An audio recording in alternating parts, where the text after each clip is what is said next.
Ecclesiasticus chapter 43. Ang araw, diba? Kay inang pagmasdan itong kalawakang walang bahid ulap. Kung titingnan ninyo guys, dito lang naman yan sa earth guys ang napakaraming ulap. Dito lang, below lang naman yan siya. Tapos, yun nga, sadyang di maunawaan itong kalangitan sa ganda at tilad. No, hindi ma-explain kasi ang gumawa, hindi ma-express o ano nakikita kasi ang gumawa, beyond human understanding. Maningning na araw ay nagpapahayag sa kanyang paglitaw na kahanga-hanga ang bawat tilikha ng kataas-taasang Diyos. No? Grabe yung mga tao no, hindi sila natakot. Ba't kaya nagkaroon ng araw? Hindi sila natatakot na sa Diyos na may lalang na sobrang powerful. Wala silang takot, kaya gumagawa sila ng kahit anong kahalayan, kahit na anong mga kasinungalingan. Sa matinding init na mula sa kanya ay walang makatagal. Ang balat ng lupa'y kanyang tinitigang sa katanghalian. Kaya pag sobrang init, may times talaga, nandun ako sa CDO guys, sobrang init talaga. Na 3 times a day na kami naliligo. Kasama ko kasi nga sobrang init. Ang nakakalagnat, nakakapanghina, ganun. So ganun din pala ang mangyayari sa hinaharap guys. Ang apoy sa hurno upang paningasin ay dapat gatungan. Ngunit itong araw ay tatlong iba yung init na taglay. So ibig sabihin guys, hindi maikumpara yung mga yung apoy ng panggatong, no? Hindi kailangan ng kahoy ng araw para siya'y manatili siyang maliwanag o nag-aapoy sa liwanag. Hindi kailangan ng panggatong o di kaya kahoy o kung ano man. Ngunit itong araw, tatlong iba yung init, no? Ang taglay, sobrang init, nakakamatay. Ito yung sinasabi ni Lord sa hinaharap guys, na talagang magme-melt yung mga asphalt sa kalsada, na magme-melt kahit yung sole ng shoes, talagang magme-melt siya guys, malulusaw siya. At sa kanyang pagsikat parang nag-aapoy ang kabundukan. Magniningning na sinag mula sa kanya ay nakakasilaw. Kaya sino ba dapat ang katakutan guys? Matakot ba tayo dapat sa mga taong di ba? Iba yung trato sa atin dahil tayo nag-evangelize o matatakot ba tayo sa mga yung mga tawag ito, mga warning ng mga, for example, Muslim. Ilang beses akong winarningan ng Muslim guys. May mga ganun. So, si Lord Jesus Christ ay napaka-powerful. Hindi niya gusto talaga na minamaliit ang kapangyarihan niya. Minamaliit yung mga servants din niya na inuutusan din. Ni Lord Jesus Christ. So, ganun katindi si Lord kung magalit din. Pag halimbawa nag-execute na din siya ng punishment sa tao mga matitigas ang ulo, hindi nakikinig sa kanyang mga mensahe. No, gagamitan lang din niya yan ng araw. Gagamitan niya ng sobrang init kaya maraming mamamatay din talaga. Tataas yung mga BP nila. Kaya may iba talaga nahulog mula sa puno na niyog. O mga inaakyat nila mga puno na yan. So, sa matinding araw lang, no, mamamatay ang tao. Kung mga nakaraan nga, sobrang init yun guys, marami talaga nahulog nun. Tinatanong ko si Prophet, ano po bang maaaring mangyayari sa Pilipinas? Sabi niya, Pilipinas kasi matigas ang ulo, maraming idols. No? Maraming idolaters. Kaya sobrang init. Grabe yung init. Maraming mamamatay. So nangyayari talaga yun guys. Yun. So sa kanyang pagsikat parang nag-aapoy na ang kabundukan sa pagsikat pa lang niya. How much more kung talagang masyadong malapit na siya sa earth. Magniningning na sinag mula sa kanya nakakasilaw. Dakila itong Panginoong lumikha sa araw. Sa kanyang utos nilalandas ang patutunguhan. Diba? Dakila itong Panginoon. Dakila si Lord dahil wala talagang imposible kapag si Lord Jesus kasi ay magalit, lahat ng mga kinatatakutan ng tao talagang mangyayari.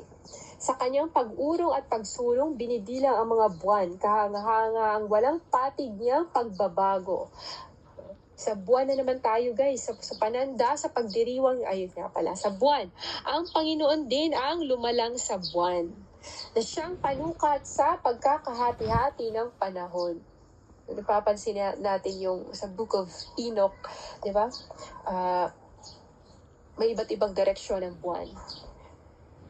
Pananda sa pagdiriwang ng mga kapistahan, tanglaw na lumiliit at lumalaki batay sa kapanahunan, di ba?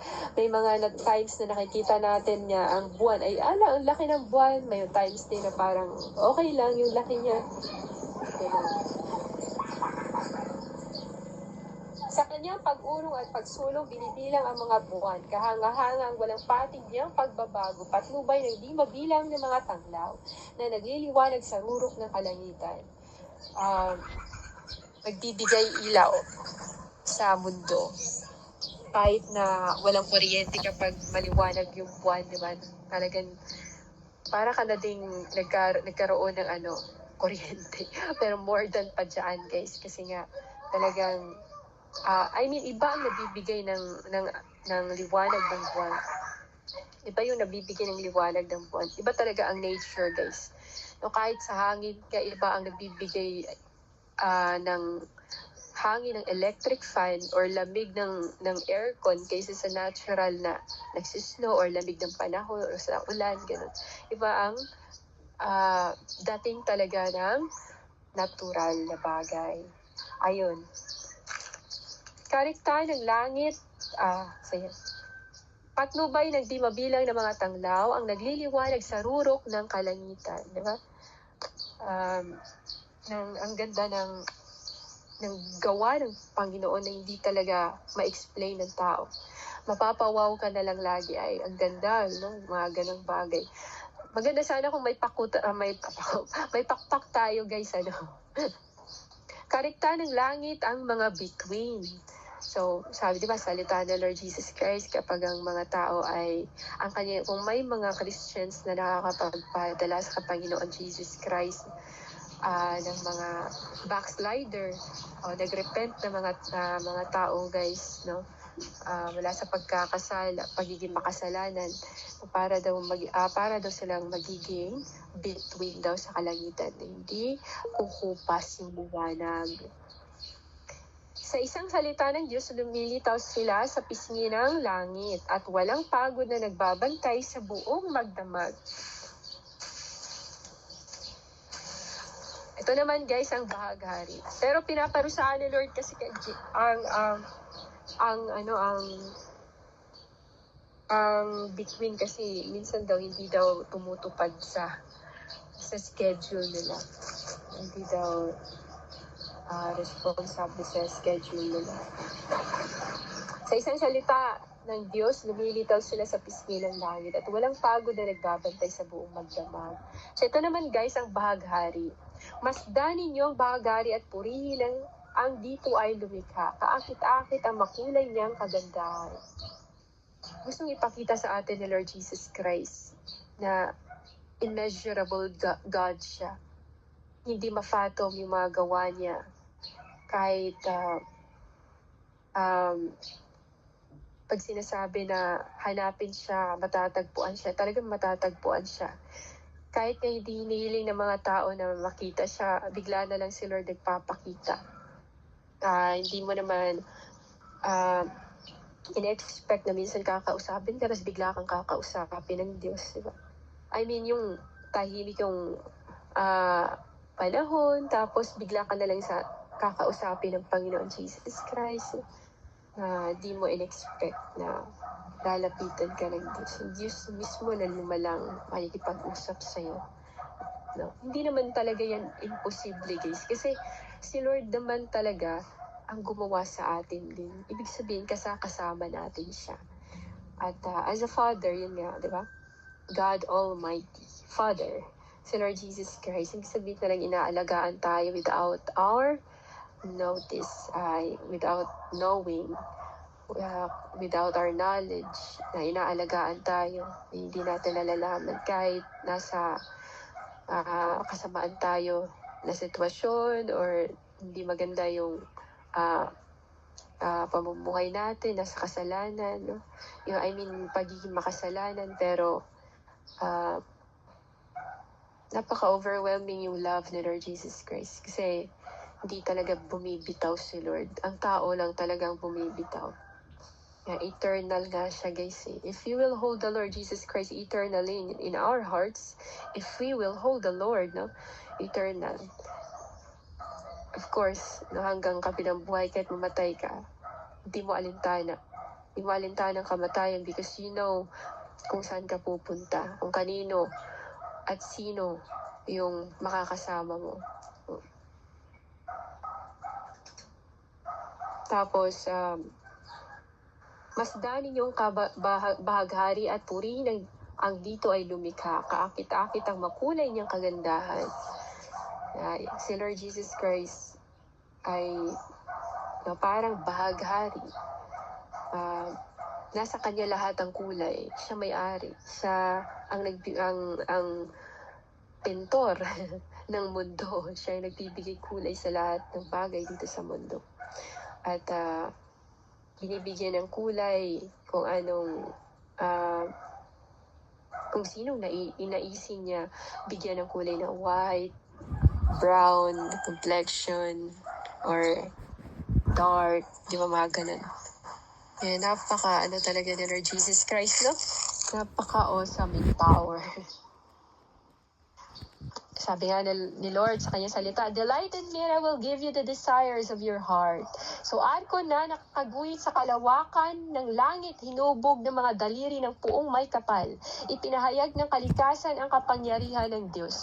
So, ganun din yung nakikita ko noon, guys, na sinusulat ni Lord yung pangalan niya sa langit. No? Sinusulat ni Lord Jesus Christ at nagpakilala siya. I am Yeshua HaMashiach. I am your Heavenly Father. Yan.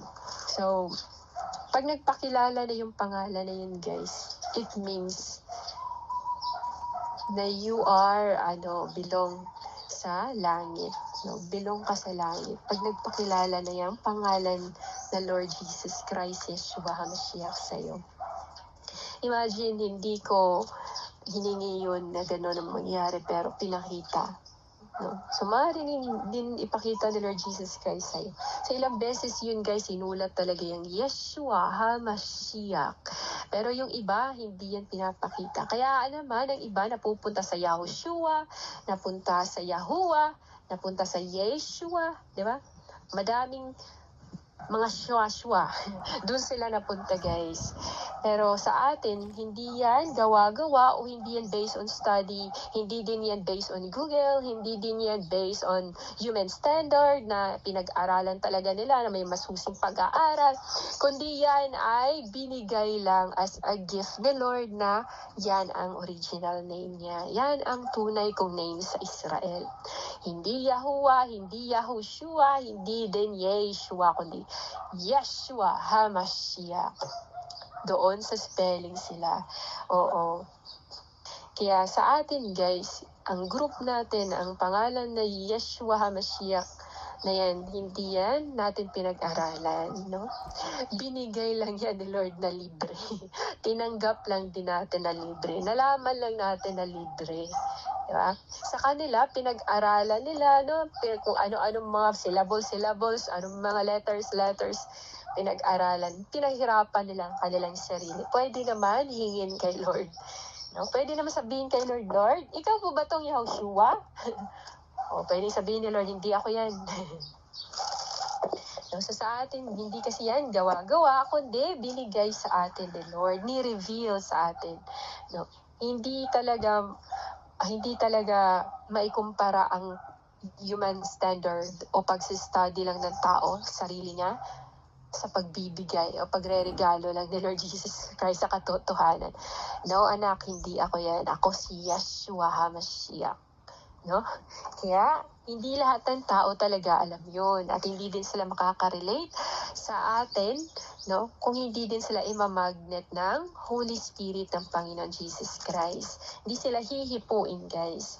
So, ibig sabihin yan, if you have the Lord Jesus Christ and you have the relationship, then sure ball, you will go to heaven. Sure ball daw. So, for sure, pupunta kang langit. Kasi nga may relasyon ka. Magkakasala ka man, but you repent dahil we don't live by works, guys. We live by faith, not by sight din, no? We don't live by works kasi kung works palagi tayo nagkakasala. So we live by faith. Maniniwala ka na makakasama ka sa rapture. Then ikaw ay makakasama. Siyempre, wala ka namang vaccine. So yun. Sa utos ng Panginoon, umuulan ng yelo ay arko na nakaguhit sa kalawakan ng langit, hinubog ng mga daliri ng puong may kapal. Siyempre, ang sumulat ng Yeshua Mashiach ay si Lord Jesus Christ, guys. So, ganun din ang arko, di ba? Arko, Elohim, Elohim arko. Elohim arko Elohim. Ipinahayag ng kalikasan ang kapangyarihan ng Diyos. Ibig sabihin, nakikipag-usap ang Diyos sa pamamagitan ng kalikasan. Nagpapakita ang Diyos, no, nagmamanifest ang Panginoon sa kalikasan. Nagpakita siya ng kagandahan, no, nag-introduce siya, nagpapakilala, yun nga, sa pamamagitan ng kalikasan. Paano kaya ginawa ni Lord ang mga ganitong bagay? Saan kaya galing to? Bakit to tumubo? Blah, blah, blah. So dahil yun sa Holy Spirit, the Lord Jesus Christ, guys. So hindi tutubo ang isang bagay kung wala ang Espiritu ni Lord. So ganun din sa atin. Wala tayong lakas, hindi tayo makakakilos kung walang Spirit ni Lord Jesus Christ at hindi din tayo makakahinga. Wala tayong hinga dapat, no? Kung wala ang hangin ni Lord Jesus Christ. Spirit ni Lord, power ni Lord, presence ni Lord. Sa utos ng Panginoon, umuulan ng yelo at nagmamadali ang nag-aapoy na kidlat upang tupdin ang kanyang hatol. Di ba? Tulad ng nangyari sa California, sinunog ni Lord Jesus Christ, Yeshua Mashiach, dahil sa sobrang sama ng mga tao doon. Sama ng ugali ng mga tao. Kapag binuksan niya ang kanyang imbakan, naglalabasan ng mga ulap na parang mga ibon. Kapag bubuksan ni Lord Jesus Christ ang floodgates of heaven, then magpupour out ang tubig at talagang mapupuno ng tubig ang mundo, maraming mamamatay. Tulad na nangyayari sa mga bagyo na may dalang malakas na hangin, may dala ding tubig, di ba? Mga ganun, guys. Sa kanya ring utos namumuo ang tubig na kip-kip ng ulap at nagiging mga butil ng yelo na bumabagsak sa lupa. So, kaya ba yun ng tao, guys, gawin?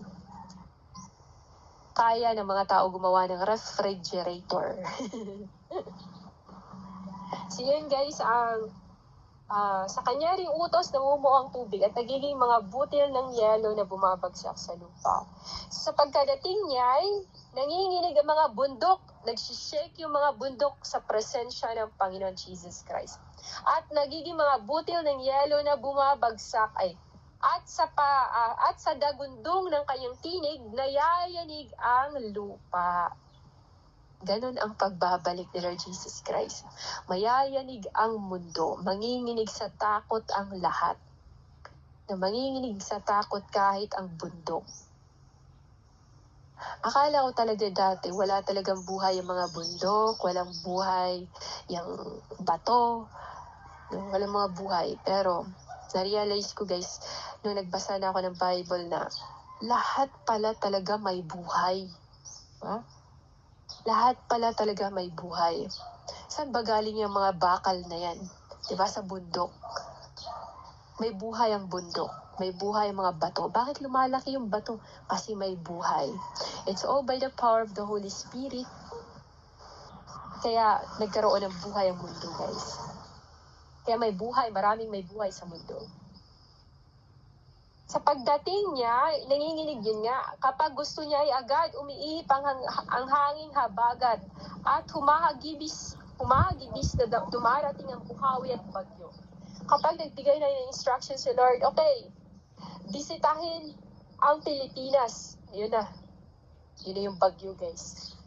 Yung kapag tinataas na ni Lord ang kanyang kamay, talagang magkakaroon ng buhawi. Tinataas na ni Lord ang kanyang kamay, magbabaha talaga ang buong city. Kung may city siyang specific na paparusahan. Katulad na ng Surigao, ilang ulit na yan. Sa utos din niya ay dagling pumapatak ang yelo tulad ng pagdapo ng mga ibon at tumarag sa salupang parang makapal na balang. So, lahat ng ito guys ay dahil sa salita. At ang salita ay si Lord Jesus Christ. No, kapag nagsalita si Lord, sinabi sa akin dati ni Lord, everything will be fine. Kaya sabi ko, everything will be fine. No. Glory to God kay Lord Jesus Christ. Nakakasilaw sa mata ang busilak niya, kaputian. Kaya hindi talaga niya pinapakita ang kanyang mukha. Kasi nga baka masunog tayo sa kamangmangan natin. Masunog tayo sa kanyang kabanalan. At yon, sa lupa na parang pinong asin at iyo'y namumuo tulad sa bulaklak na yelong kumikislap. So kinakausap tayo ng Panginoon Jesus Christ sa mga halaman na nakikita natin, guys. Na nagpapakita siya ng kanyang katanyagan, sa pagiging majestic niya, pagka-magnificent ng Panginoon sa pamamagitan ng mga nakikita natin mga bagay na hindi maipaliwanag.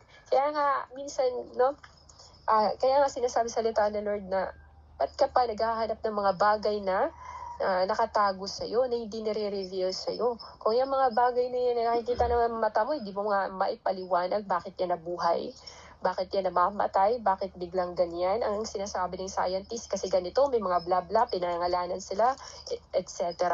Pero hindi talaga eksaktong rason bakit sila nabuhay. No? It's because of the power of Jesus Christ, Spirit ni Lord. Pero nakakamangha pa din at beyond human understanding. No? Ano pat ang lahat ng mga ilog at lawa-wari na tatakpan ng baluting kristal, di ba? Pag nagniningning sila, guys, nagniningning sila kung tingnan mo yung dagat, no, yung ilog, kung gaano ka ganda ng paggawa ng Panginoon Jesus Christ. Kung gaano ka powerful ang Panginoon Jesus Christ, no? At kung titingnan natin kung nasa malayo tayo, parang, di ba kung nasa aeroplano tayo, guys, no, parang green lang yung nakikita natin, pero di natin na nakikita yung mga puno na eksakto talaga nakikita natin, no? Like nakikita natin sa personal yung mga puno, ganun. Pero kapag nasa taas ka, parang bundok lang yung nakikita mo, no? Parang mga laruan lang na maliliit. Ang mga kabundukang sinalanta ng tag-araw at ang mga halaman ang lalanta sa init. At wala nangyayari kay Jonas. Binahal ni Lord Jesus Christ talaga. Mahal na mahal ni Lord ang tao talaga. Talagang kahit matigas ang ulo ni Jonas, pinapabalik talaga siya doon sa Nineveh. Tapos, in-explain sa kanya bakit niya kailangan gawin yun. Kung titingnan ninyo, ang Panginoon Jesus Christ, hindi na niya kailangan mag-explain. Kasi alam niyang ginagawa niya. Lahat ng bagay na dito sa mundo, siya ang may lalang. Pero tingnan niyo guys ang pagiging mapagkumbaba ng Diyos. Mapagkumbaba ng Lord Jesus Christ na talagang sinabi pa niya, in-explain niya na mabuti na ganito, ganyan. In-explain niya kung bakit kailangan niyang iligtas, bakit gano'n ang ginawa niya sa Nineveh, pinapabalik siya, bakit siya nilamon ng isda. Diba? In-explain talaga ng Lord Jesus Christ. Very clear and order.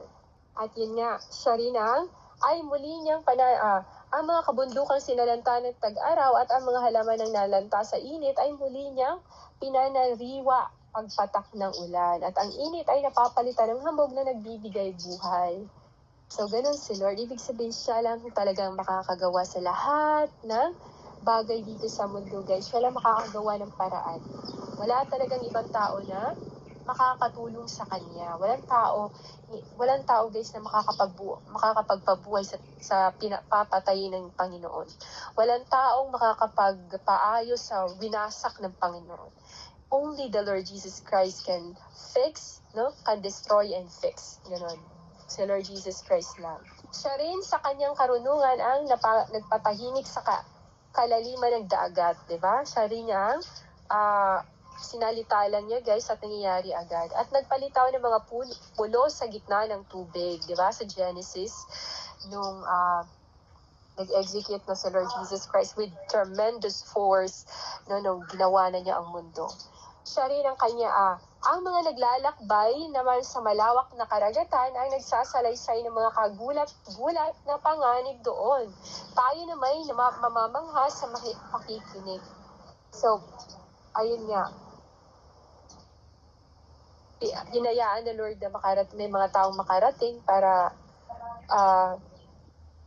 makita nila kung gaano ka-dangerous, kung gaano ka-powerful si Lord Jesus Christ, yung mga gawa niya, hindi ma-explain kung masabi ba ito ng tao, no? Nakakamangha. Si Lord Jesus Christ yung nag-display ng mga works of arts niya sa tao para na masabi na, ay, sino kayang gumawa nito?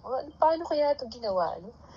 Yung mga ganun na nakakapagbigay ng curiosity sa tao, guys, para para pag-aralan ng tao din. Tapos, nakakagulat, tapos ang ganda pakinggan. Yung mga bagong bagay na maririnig mo, ang ganda sa pandinig, di ba? Yung mga bagong discovery, di ba? Yung may discovery channel, di ba?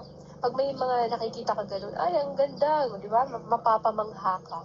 So, it's the Lord Jesus Christ also na nagdi-display noon para makita din ng tao ang kahiwagaan ng kanyang mga gawa. Si Lord Jesus Christ, Yeshua HaMashiach. May nakikita sila roon na kamangha-manghang nilalang, naglalaki ang hayop, dagat, at lahat ng nilikhang naninirahan sa tubig. Ibig sabihin, madami pa talaga. Beyond pa. So may madami pang mga planeta pa, kahit sa universe, guys. Sa kapangyarihan niya, nagagawa niyang bawat maibigan at sabisan ng kanyang salita, ang lahat ay nagkakaisa. Sa kanyang salita, very sharp, nangyayari, tinutupad lahat ng kanyang sinasalita. Ganun ang nagagawa ng salita. Kapag iniingatan mo ang salita, alam mo ang value nito, at kapag nilabas ito ng iyong bibig, mangyayari ito, guys. Kasi pinapahalagahan mo ang salita. Hindi ka basta-basta nagsasalita. Kasi nga, para sa iyong salita ay kapangyarihan. Kaya kahit saan ka magpunta, kahit pa ang iyong kalaban ay may dalang mga guns na yan, yung mga tawag na, kung may dala man yung kung ano man dala nila, pero sa data mo salita lang. Hindi mo na kailangan mag-effort ng, karate, judo, mga ganun. Hindi mo na kailangan mag-taekwondo, kundi isalita mo lang. Pagkasalita mo, very sharp yung salita na mula sa Diyos, nagmo-move na agad yun. No? Malaking impact yun sa tao. Kaysa tatakbo ka pa lang, sisipa ka or what, no? Ikaw pa yung mahihirapan. Salita mo lang. Kaya gusto talaga ni Lord pahalagahan ang pananalita. Pahalagahan kung ang salita ni Lord Jesus Christ, Yeshua HaMashiach. Kasi nga kapag may Lord Jesus Christ ka na, binabago ka ng salita ni Lord, no, sa iyong pananalita. Kapag binibigyan mo na importansya din ang salita, no, kapag once na nakikita ni Lord Jesus Christ na talagang very careful ka sa pananalita, ay gagawin niyang power yung sinasabi mo. Gagawin ni Lord na may authority and power yung lalabas yung bibig. At nangyayari yun. Kahit magdasal ka sa healing, power of healing, mangyayari yan. Kasi pinag-iniingatan mo. Kasi alam mo, naniniwala ka may power. Kaya ang nangyayari, si Lord Jesus Christ, i-bless yun, guys. Mag-move si Lord din powerfully. Paano natin siya pupurihin, di ba? Ay hindi natin matatapos baybayin ang lahat niyang ginawa. Kaya't wala na tayong masasabi pa, kundi ang Panginoon ang kabuuan ng lahat ng bagay. Nung nasa church na sinasabihan ng pastor, nagsasabi ang pastor na, humingi kayo sa Diyos. Sabi ko, hinihiling ko si Lord Jesus Christ mag-move powerfully sa akin. Diba? Lord, hinihiling ko, gagaling ako. Lord, hinihiling ko, Lord, hinihiling ko, bigyan mo ako ng ganito. Lord, bigyan mo ako ng gift na ganito. Kasi, isa na yung sinabi ko, guys. Hinihiling ko, Lord, na pumasok ka sa puso ko at mag-move powerfully ka. Yun lang. Kasi nga, pag once may Lord Jesus Christ, hindi ka pababayaan, guys. Siya na yung healing power mo. Siya na yung speaking in tongues mo. Siya na yung dreams and visions mo. Siya na yung lahat. Kaya, si Lord Jesus Christ is a total package. Siya pa yung great author, no, ng Bible. Sa lahat, kung meron ka nun, guys, meron ka din kung ano nakasulat sa Bible. Kung may Lord Jesus Christ, Yeshua Mashiach ka. Kung pinapahalagahan mo si Lord Jesus Christ, Yeshua Mashiach, meron ka din lahat, guys, kung ano nakasulat sa Bible. Kahit hindi mo yan memorize, hindi mo mabasa lahat, maalala lahat, or what. Pero kung may Lord Jesus Christ ka, meron ka na lahat. Hindi natin matatapos baybayin ng lahat niyang ginawa. Kaya't wala na tayong masasabi pa, kundi ang Panginoon ang kabuuan ng lahat ng bagay. Even if you have the world, but loses your soul, walang wala. Wala talaga mangyayari sa tao, guys, kung may world ka man, pero you loses your soul. You have the Lord Jesus Christ. When you have the Lord Jesus Christ, you have the heaven and earth. The Lord of heaven and earth, si Lord Jesus Christ, guys. Na ibig sabihin na magiging worldly ka na. Ibig sabihin, you are tagapagmana. Ibe-bless ka in heaven man or on earth. Diba, guys? So, yun. Paano natin siya pupurihin ng sapat? Yamang siyang dakilang Diyos ay higit sa lahat niyang nilalang. Kailangan sinasabi, no, guys, wala talaga tayong magagawa. Yung mga offerings natin, filthy rag lang yan. Kahit evangelism natin, filthy rag lang yan pagliligtas. Kasi hindi naman tayo magliligtas. Bali, mag-share lang tayo sa Lord na magliligtas. Siya lang maghihipo. Siya na magpapatubo. Yan lang yung gagawin natin. Walang ka-effort. I mean, hindi masyadong yan, guys, na malaking nagagawa na sa Diyos. Hindi. Filthy rag lang din yan siya. No, lahat ng mga natin offerings kay Lord is just a filthy rag. Yung mga gawa natin, kawang gawa, filthy rag. The most important is you love the Lord. The most important. It doesn't matter kung anong ginagawa mo, basta you love the Lord Jesus Christ. Yung love na yun, guys, yun yung nakakapagpa-value ng tao. If you don't have the love, useless na yung kawang gawa mong filthy rag. Always remember that. Kasi kahit nag-evangelize ako, kahit mapunta ka man doon sa Mars sa kaka-evangelize, if you do not love the Lord Jesus Christ with all of your heart, no, nag-obey ka. Yes, nag-obey ka sa Kanya. But if you do not love the Lord Jesus Christ, walang value yan lahat, guys. Yan, sinasabi ko, love is the fulfillment of the law. Love conquers all. Love is power, and love is definitely our passport in heaven. Sa Lord Jesus Christ lang, Yeshua HaMashiach, nakakapagbigay nun, guys. Siya ang nagmaningning at dakilang Panginoon, kahanga-hanga ang kanyang kapangyarihan. Purihin ninyo siya ng buong makakaya. As long as you are breathing, may rason ka para magpasalamat, mag-praise and worship. As long as buhay ka, guys, may rason ka para tawagin si Lord Jesus Christ, maluwalhati si Lord sa buhay mo. As long as buhay ka, no, wala talagang reason para i-decline, mag-refuse sa worship o makipag-usap sa Diyos. Kasi hanggat may boses ka, meaning hanggat may lakas ka, meaning andyan sa'yo si Lord Jesus Christ. No? As a Christian. Purihin ninyo siya ng buong makakaya at ang lahat ng iyan ay kapos pa rin upang dakilain siya. Hindi yan sapat. Hindi sapat yung mga thank you natin. Hindi sapat yung mga effort natin. Hindi sapat yun, guys. No? Kahit pasabihin natin na love natin sa Lord, hindi pa din yung sapat. Kasi sobrang great I am the Lord Jesus Christ. No? The great God. Tipunin niyo ang buo ninyong lakas at siya'y walang patid na papurihan at ang lahat ay kapos pa rin sa kanyang kamahalan. Diba? Ganun. Hindi talaga deserve or hindi natin worthy na makilala ang Panginoon pero nagpakilala siya. Hindi natin worthy na isave pero sinave tayo. Hindi tayo worthy para baguhin pero binago tayo. Hindi natin deserve or worthy din na tumawag sa Kanya. Pero, sumasagot siya, guys. Nakikipag-usap. Glory to God.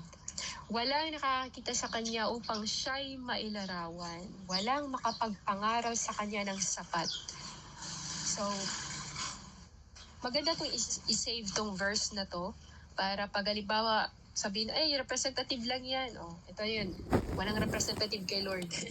Kasi si Lord Jesus Christ, no, sinabi na walang nakakakita sa kanya para siya ay gawa ng portrait, para gawan siya ng ano dyan, no, para magkaroon ng picture. O ano man yan. Walang nakakakita sa kanya upang siya'y mailarawan. Kahit ang mga anghel sa langit na binigyan niya ng kapangyarihan para mag-worship sa kanya sa harapan. Walang makapagpangaral sa kanya ng sapat. No, walang makakapag-explain sa kanya kapag siya nagtanong na ng eksakto. Mga ganon. Walang makakapag-usap sa kanya ng sobra pa sa kaalaman na meron siya or equal sa kaalaman na meron siya. Gaano ang nalalaman natin tungkol sa kanya, di ba? Gaano mo ba kilala si Lord Jesus Christ? Gaano mo ba siya mahal? Gaano ba kalaki ang iyong relasyon sa Diyos? Higit na marami ang mga hiwagang di natin nalalaman. So mas madami pa nga. Kalingkingan lang yung mga nalalaman natin, guys. Hindi pa tayo di ba? Kumbaga kukulang ni Lord yung natin nalalaman. So yun, sa Lord Jesus Christ, gaano ang nalalaman natin tungkol sa Kanya? Nalalaman lang natin ay siya ang Creator. No? Pero di natin talaga siya as in nakakasama as physical doon na sa langit. I-reveal niya daw doon sa langit kung gusto mo pang malaman bakit pinagdaanan ng mga sitwasyon na yun, yung detalyado talaga na explain sa'yo bakit nangyayari mga bagay-bagay sa buhay mo, mga sitwasyon na mahirap. Siya ang Panginoong may gawa sa lahat. Siya ang nagkakaloob ng karunungan sa mga umiibig sa Kanya. No? Kaya nga sinasabi ko sa inyo, guys, mas maganda ang pagmamahal kay Lord. Mas maganda talaga na mahalin si Lord Jesus Christ din. Kasi siya ang nagkakaloob ng karunungan din sa taong may pagmamahal sa Kanya. Sa taong nagmamahal kay Lord Jesus Christ, Yeshua HaMashiach. And yun yung last chapter natin, guys, no?